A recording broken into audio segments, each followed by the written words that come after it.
mener un travail en bio, c'est un travail éminemment technique qui nécessite et qui demande une très grande maîtrise et de la matière et de l'outil.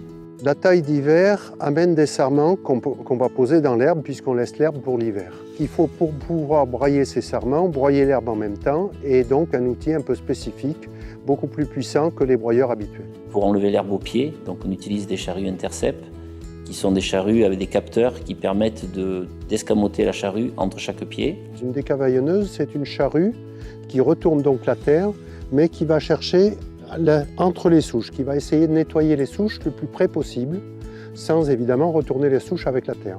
Donc ça fonctionne bien, il faut être très méticuleux, il faut le passer souvent. Donc c'est l'une des principales difficultés de la conduite de la vigne en agriculture biologique. On travaille avec un tracteur à chenilles parce que pour respecter le sol au maximum avec un minimum de compaction. On a du matériel qui permet de travailler dans l'interrang, donc ça veut dire entre deux rangs de vignes.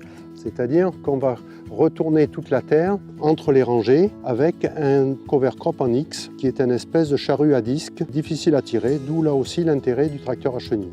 On a également une diversité de matériel assez importante, comme des disques ou des cultivateurs assez lourds pour pouvoir travailler le sol en profondeur. Pour la protection de la vigne contre le développement des maladies ou des insectes, on va utiliser des méthodes prophylactiques. Donc ça consiste notamment à enlever les pampres qui se développent sur le tronc, donc des jeunes feuilles qui sont très sensibles aux maladies. On peut les enlever soit mécaniquement, soit manuellement, pour éviter que la vigne soit plus facilement contaminée. Pour lutter contre le développement des ravageurs, on n'utilise pas que des produits. On peut utiliser par exemple la lutte biologique.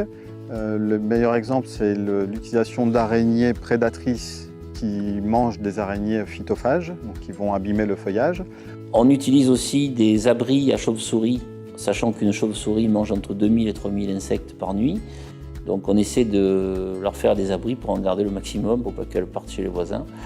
On peut également utiliser la confusion sexuelle, donc c'est une technique qui consiste à diffuser des phéromones pour lutter contre les vers de la grappe. Même des viticulteurs non bio utilisent la confusion sexuelle sur leur vignoble.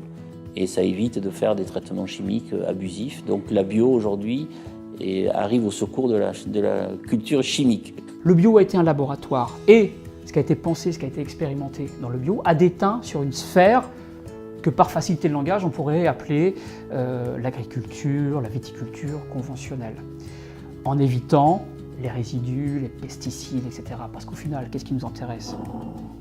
C'est ça, non? La viticulture bio repose avant tout sur des observations et une grande proximité avec la vigne, notamment pour positionner les traitements au bon moment.